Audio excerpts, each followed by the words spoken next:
Povo de Deus, paz seja convosco. Queremos mais uma vez trazer uma palavra de Deus ao teu coração. Queremos agradecer a Deus por essa oportunidade, queremos agradecer a Deus por esse privilégio, queremos agradecer a Deus por você se inscrever no nosso canal. A gente tem ainda muito que melhorar, muito que trabalhar no nosso canal, tá? Mas que você possa ser abençoado, que você possa receber a palavra de Deus através desse instrumento que Deus colocou, que são as redes sociais. Que milhares de vidas sejam alcançadas, sejam conhecedoras da verdade, da palavra de Deus, da palavra rema, da palavra inerrante, infalível, através das mídias sociais. Quero agradecer a Deus, quero glorificar o nome do Senhor por essa oportunidade e dizer: sejam bem-vindos ao nosso canal, sejam bem-vindos a esse momento de reflexão da palavra de Deus. Nós queremos falar hoje sobre o poder e a graça de Deus. O poder e a graça de Deus. Aí nós vamos ler no Salmo de número 62, livro dos Salmos, capítulo 62, o verso é o 11 e o verso 12, que diz assim, olha: uma vez Deus falou, duas vezes ouvi isto, que o poder pertence a Deus. E a ti, Senhor, pertence a graça, pois a cada um retribuis segundo as suas obras. Amém?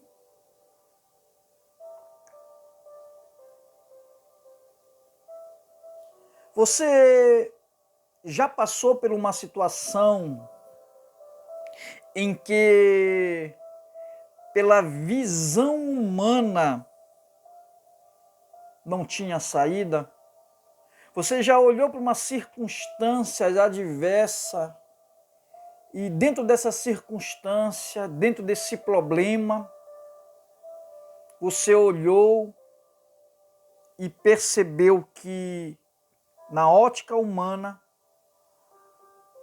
não tinha como resolver, não tinha como solucionar essa luta e essa dificuldade? Quantas vezes pessoas, não só pessoas que não frequentam nossas igrejas, nossas congregações, mas até mesmo pessoas da igreja, pessoas que conhecem a palavra de Deus, já pensaram dessa forma: não tem saída, não tem jeito, não tem como resolver, não tem solução.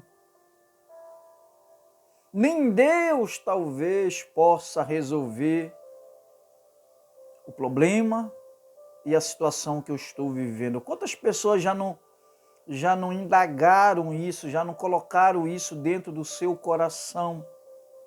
Quantas pessoas já, pelo momento difícil, pelo momento da perda, da dor, do sofrimento, da angústia, do desespero, não pensaram assim, dessa forma? Não tem como resolver. Não há como resolver, não há como, ter uma válvula de escape diante do problema que eu estou passando, do momento que eu estou enfrentando. Eu acho que não tem mais jeito. Várias pessoas pensam assim, já pensaram assim, em desistir, em largar tudo, né, já se cansaram, já se afadigaram, já se estressaram, tá? Já se recolheram diante de algo que parecia impossível aos olhos humanos. Só que deixa eu te dizer uma coisa, né? Você pensa que não tinha saída, você acha que não tinha saída, você acha que não havia solução, mas Deus resolveu, né? E você ficou como sem palavras para agradecer de tamanho prazer e emoção que você ficou. Amém? Sabe por quê? Porque quando acaba a ação humana, começa a ação de Deus na nossa vida.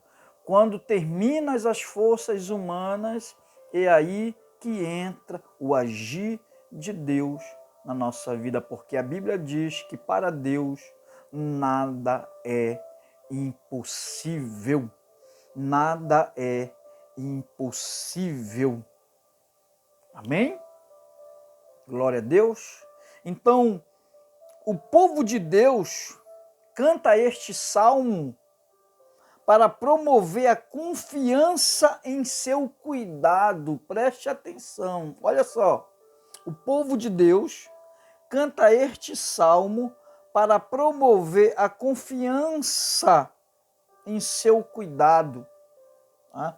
Principalmente quando enfrentam pessoas que usam poder e riqueza para oprimi-los.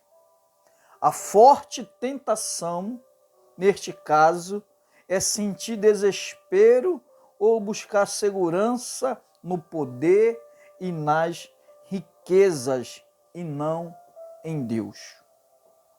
A maneira mais simples de seguir o fluxo de pensamento do Salmo é observar como o destinatário muda de uma descrição de minha alma e Deus nos versos 1 e 2, para falar diretamente sobre os agressores e para eles, no verso 3 e 4. Então volta a minha alma e Deus, no versos 5 e 7. Depois passa a exortar toda a congregação que adora, verso 8 ao verso 10. E finalmente volta a uma descrição da confiabilidade de Deus nos versos 11 e 12. Amém, queridos? 11 e 12.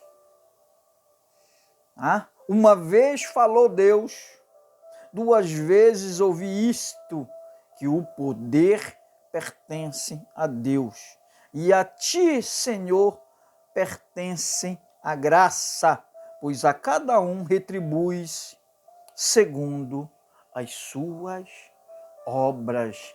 Diga amém, diga glória a Deus. Aleluia. A palavra de Deus é certa. A palavra de Deus é certa. Dizer uma vez, duas vezes, indica que a ideia é certa. Ou seja, que a Deus pertence tanto o poder. O que é o poder? O poder é pelo qual Deus pode executar a sua vontade. Deus executa a sua vontade pelo seu poder. E olha que diz o verso 9. O verso 9 diz assim: pura vaidade são os homens plebeus, Os de fina estipe não passam de falsidade. Pesados em balanças, eles juntos são mais leves do que a vaidade.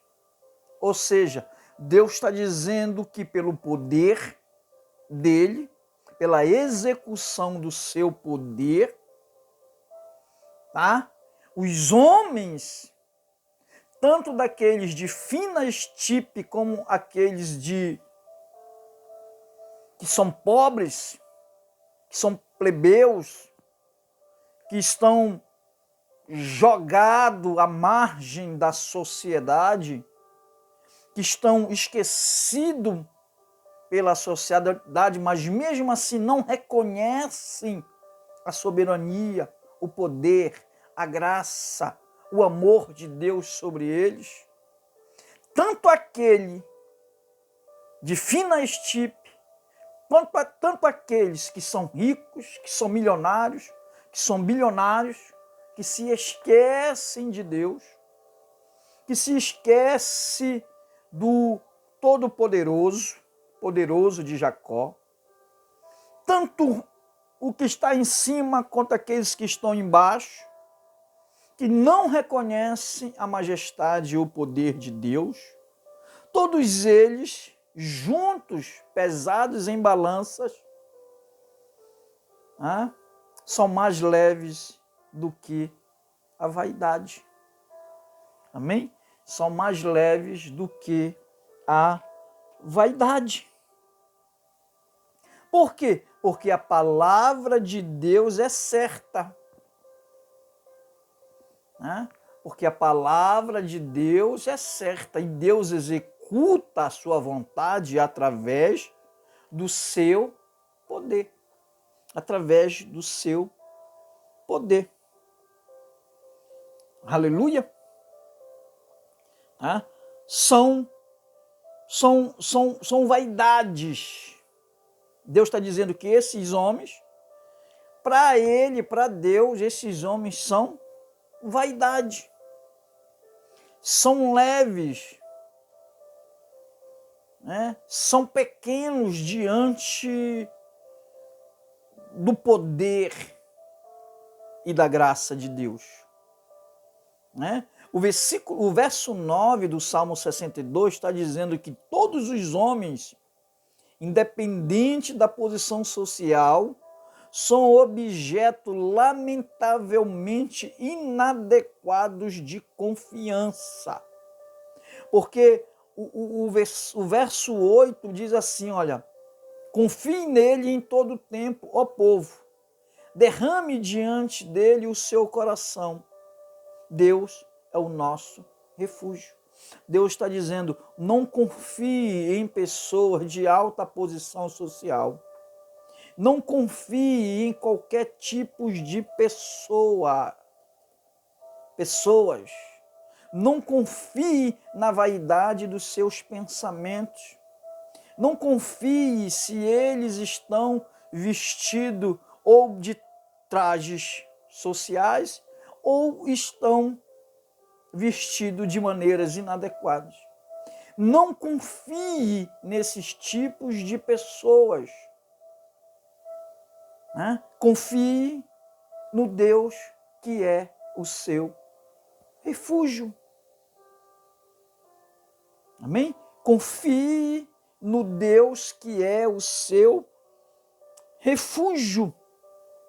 Porque no verso 5 ao 7 está dizendo assim, olha, somente em Deus, ó minha alma, espera silenciosa, porque dele vem a minha esperança, só ele é a minha rocha, a minha salvação, o meu alto refúgio, não serei jamais abalado. De Deus depende a minha salvação e a minha glória, ele é a minha forte rocha e o meu refúgio, ou seja, só em Deus. Nos momentos difíceis, nos momentos de opressão, nos momentos de dificuldade, nos momentos de luta, nos momentos piores da nossa vida, nos piores momentos da nossa vida, nós devemos somente confiar em Deus e esperar, né? E esperar silenciosamente, descansar a nossa alma, descansar o nosso espírito, porque só em Deus está a nossa confiança. É isso que o salmista está declarando. É isso que Davi ele está declarando através dessa melodia, através dessa canção, né? Porque Davi é um músico e ele canta e ele louva, né, a Deus nos momentos de dificuldade, nos momentos de luta, né, nos momentos de provação, nos momentos de dificuldade. Ele louva a Deus, ele vai salmodiar a Deus. Por quê? Porque existe um dito que diz assim: quem canta, os males espanta. Então, Davi está declarando que somente Deus espera a minha alma, somente em Deus nós devemos nos refugiar. Por quê? Porque Ele era a nossa rocha e o nosso alto refúgio. Né? A Bíblia está dizendo, né, até quando vocês atacarão um homem, todos vocês para derrubarem como se fosse uma parede pendida, ou um muro prestes a cair, só pensam em derrubá-lo da sua dignidade. Eles se alegram na mentira, de boca bendizem, porém no interior maldizem. Davi está falando de pessoas realmente que não têm o temor de Deus em suas vidas. Davi está ministrando essa canção para falar de exemplo de como nós devemos nos comportar diante de situações adversas, de situações precárias, né? Mesmo diante de ataques, de calúnias, de mentiras, de contradições, de invenções contra nós, nós devemos manter a nossa integridade diante de Deus e diante dos homens. Devemos manter a nossa confiança, a nossa fé diante de Deus e diante dos homens. Né? Até quando a expressão até quando vocês atacarão um homem, né? Não está pedindo uma informação, mas exprimindo o sofrimento de que tal comportamento já foi longe demais, né? O propósito de cantar este salmo é lembrar o justo de que tais agressores só pensam e se alegram numa única coisa. Há, portanto, apenas um recurso seguro no dia desses ataques. Confiar em Deus, porque esta é a certeza, é um preparativo para a próxima sessão. Quando Deus vai mudar todo o quadro, todo o panorama da situação. Amém? Confiar em Deus. Somente em Deus nós devemos esperar. Somente em Deus nós devemos depositar a nossa confiança. Amém? Espera silenciosa, né, que estabelece um ideal, né, agora é de forma explícita um imperativo. O verso 7 desenvolve o pensamento da confiabilidade de Deus do verso 6. Só Ele é a minha rocha, a minha salvação, o meu alto refúgio, e não serei jamais abalado. Glória a Deus, jamais serei abalado. Aos fiéis, os homens maus são pura vaidade. Depois de dirigir-se à sua própria alma, nos versículos 5 ao 7, o cantor passa a falar com toda a congregação. Ó povo, falando para nós, com quem ele está cantando este hino? Ele conclama a todos que confiem em Deus e encontrem refúgio.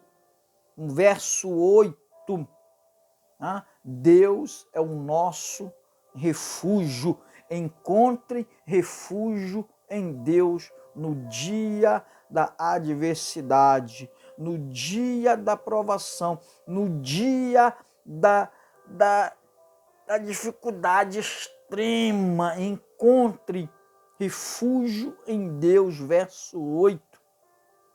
Como havia descrito no verso 7, eles expressam sua confiança por meio da oração. Por meio da oração. Derrame o seu coração, verso 8. Derrame diante dele o seu coração. Está falando de oração. Derrame o seu coração diante de Deus. Vai orar. Devemos orar. Devemos colocar o nosso coração diante de Deus. É como diz lá no profeta Joel, quando Deus conclama o povo, a nação, para se reunir na casa de Deus e chorar, e clamar, e suplicar o favor de Deus para que Deus torne favorável as suas lamentações, os seus problemas, as suas dificuldades que o povo estava passando naquele período. A mesma coisa Davi está aplicando isso aqui no Salmo 62. No Salmo 62, derrame o seu coração. Derrame o seu coração diante dele. A Bíblia diz que Deus não despreza um coração contrito. Deus não despreza um coração contrito. Derrame diante dele o seu coração. Descreve a oração sincera. Descreve a oração sincera. E recusam-se a lançar mão de qualquer um dos métodos dos agressores. Que não devemos usar os métodos dos agressores, devemos usar as nossas armas, as armas espirituais, as armas que Deus colocou sobre as nossas mãos. A oração, o estudo da palavra, o jejum, oração sincera. Não devemos usar os métodos humanos, armas, porretes, cacetetes. Não devemos usar isso. Devemos usar as armas espirituais. Não confie na opressão. Os seres humanos não podem prevalecer sobre Deus. Ou seja, aqueles que fazem mal, aqueles que nos prejudicam, não podem prevalecer sobre Deus, sobre aqueles que servem a Deus. E olha o que a Bíblia diz: eles juntos são mais leves do que a vaidade. Ou seja, Deus pesa eles em balança e eles não passam de nada. Eles não passam de vaidade. Por isso, qualquer esforço humano que não surja da verdadeira fé falhará em conquistar algo bom e duradouro. Amém? Por quê? Porque a palavra de Deus é certa, tá? A palavra de Deus é certa. Dizer uma vez, duas vezes, indica que a ideia é certa. Ou seja, que a Deus pertence tanto o poder pelo qual pode executar sua vontade, né? Comparar com o verso 9, como a graça na qual se comprometeu com os fiéis, né? E pelos quais eles podem seguradamente confiar nele. Como nós devemos confiar em Deus? Pela graça. Pela graça sois salvos mediante a fé. Isso nem vem de vós, é dom de Deus. Amém? O verso 9 diz assim: pura vaidade são os homens plebeus, os de fina estipe não passam de falsidade, pesados em balança, eles juntos são mais leves do que a vaidade. Todos os homens vão prestar conta com Deus e não adianta eles se levantarem contra nós. Tá? Não adianta eles se levantarem contra nós. Amém? A cada um Deus retribuirá segundo as suas obras, ou seja, a obra de uma pessoa mostra se sua fé é real ou falsa. Os agressores provavelmente são israelitas e Deus separará quem é quem. Essa é, portanto, a base da confiança para o fiel e um alerta para o infiel. Amém? A cada um Deus retribui segundo as suas obras. Ah? Alguém me perguntou, a fé tem que ser provada? A fé tem que ser provada. Você tem que provar que tem fé. Isso é um texto claro e objetivo de que a fé ela tem que ser provada. Para você mostrar depois as suas obras. Né? O que nós temos feito para mostrar para Deus o que nós temos feito para Ele? O que nós temos feito para mostrar para Deus de obras que nós temos trabalhado por Ele? Quais são as nossas obras? Quais são as suas obras? Romanos capítulo 2, versículo 6 diz assim, que retribuirá a cada um segundo o seu procedimento. Deus vai retribuir, tá? Deus vai retribuir a cada um segundo o seu procedimento. Tá? Para o seu procedimento. A tradução grega dessa frase é quase idêntica ao grego de Provérbios 24, 12. O hebraico é diferente, mas transmite a mesma ideia. E Paulo usa em Romanos 2, 6. Se o apóstolo está falando a um judeu que está emitindo julgamentos em Romanos 2, 1, o que parece provável, então ele está lembrando tal pessoa de que o simples judaísmo não garante a vida eterna. É preciso abraçar a aliança e provar a autenticidade de sua fé pelas obras, ou seja, ao longo das linhas da intenção original de Salmo 62, 12 e Provérbios 24, 12. Se todavia Paulo está falando aos moralistas sem considerar o lugar deles na aliança, então ele está usando o Salmo 62, 12 como um exemplo do princípio mais geral do justo julgamento de Deus. A ideia de que o julgamento final usará as obras do crente para justificar a realidade de sua fé, aparece em Mateus capítulo 12, 33 ao 37. É possível, ainda que discutivelmente, em Romanos 12, 13, e 2 Coríntios 5, 10. Ou seja, essa é, portanto, a base da confiança para o qual o fiel e um alerta para o infiel. Amém, queridos? Continue lutando, continue perseverando, continue nessa graça e nesse poder de Deus, que pode te libertar, que pode te livrar, que pode te abençoar e que pode garantir para você uma vida eterna. Confie em Deus, confie no seu poder, confie na sua graça e confie nas Sagradas Escrituras.